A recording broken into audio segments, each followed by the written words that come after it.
On parle de Blog Digital Award.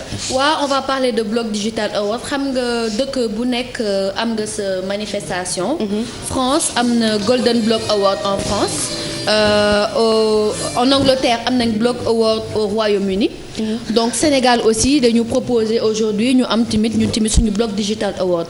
Donc on va regarder le petit teaser et en plus après on va revenir en fait pour expliquer ce qu'est le Blog Digital Award. Le web, en général, c'est un monstre de contenu. Sans contenu, il n'y a pas de web. Plus ou moins 700 millions de téléphones portables qui effectuent un nombre incalculable de recherches. Donc, c'est vraiment important d'avoir du contenu local, ciblé et pertinent. Les Africains éduquent les Africains avec du contenu africain. Développer du contenu pertinent, du contenu local pour apporter des réponses aux populations locales. Promouvoir, encore une fois, la culture africaine, promouvoir une vision africaine. Beaucoup d'opportunités, notamment en termes d'éducation, de réseautage, de networking. Un blogueur kényan qui disait que pourquoi est-ce qu'il a commencé à bloguer en fait. À chaque fois qu'il parlait de TIC, il envoyait une photo de jeunes Kenyans avec des ordinateurs. Quand l'article paraissait, on montrait toujours la photo de ces Maasai avec leur bout de bois tenant une tablette. Il a dit, mais c'est pas ça l'image que nous vivons tous les jours. Avec vous, 81% des consommateurs en ligne croient aux informations qu'ils voient sur des blogs. 71% des consommateurs déclarent avoir effectué un achat après avoir lu un article ou une information sur un blog.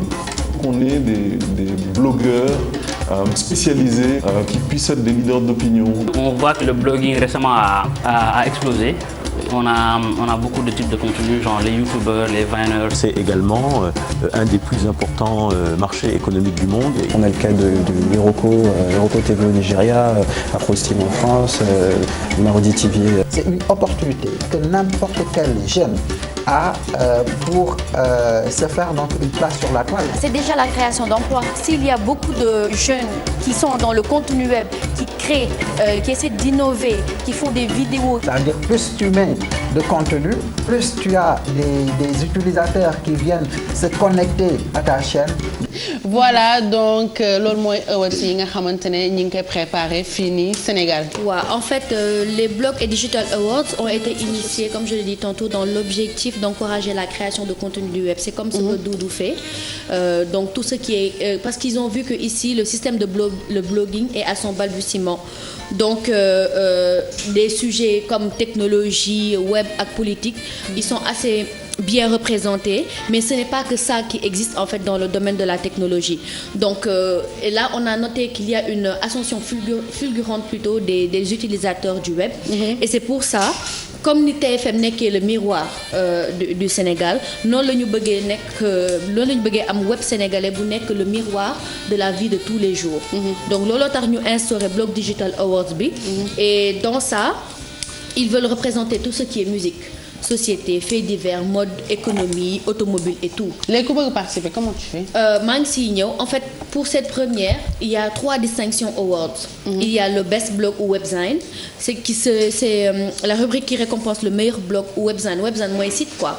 De l'année précédente. Il y a les community stars qui récompense la meilleure page Facebook et pour chaque distinction am na ay nominés 20 nominés.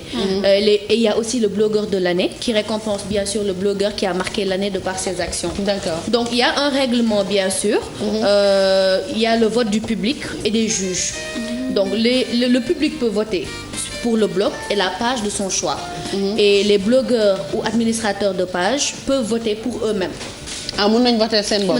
Mais benn yoon ngay voter. Les votes seront arrêtés 2 jours avant la délibération parce que l'événement aura lieu le 19 mars. Mais le vote sera arrêté au 17 mars. Voilà. Les votes donc il reste 2 jours pour voter. Voilà, il reste 2 jours pour voter. Et les votes du juge compteront pour 70% et 30% pour le reste du public. D'accord. Donc li ñu gën a ràññee ci vote bi, les critères en fait de sélection on va dire, c'est la qualité et l'originalité du contenu qui prime pour 30%, l'audience 20%, l'apparence 20% et le vote du public 30%. D'accord. Donc tey jii nii man loolu laa leen indiloon pour di leen wax nekk rek Sénégal en tout cas dans le domaine de la technologie ñu ngi continuer di def ay jéego, on avance même si on n'a pas encore atteint le niveau de la France ou du Royaume-Uni. En tout cas, voilà, on est en train de faire de grands pas et c'est vraiment des initiatives à saluer. Voilà. donc voilà merci beaucoup Merry Beye pour Blog Digital Awards bi nga indi nga xamante ne Sénégal lay xew ce sera le 19 mars am ngeen encore 2 jours pour voter pour Blog page Facebook ak ñëpp ñi nekk ci biir internet bi leen gënal donc allez voter et puis essayez de participer pour l'année prochaine parce que technologie bi moom dafay gën a avancer tout le temps am na kenn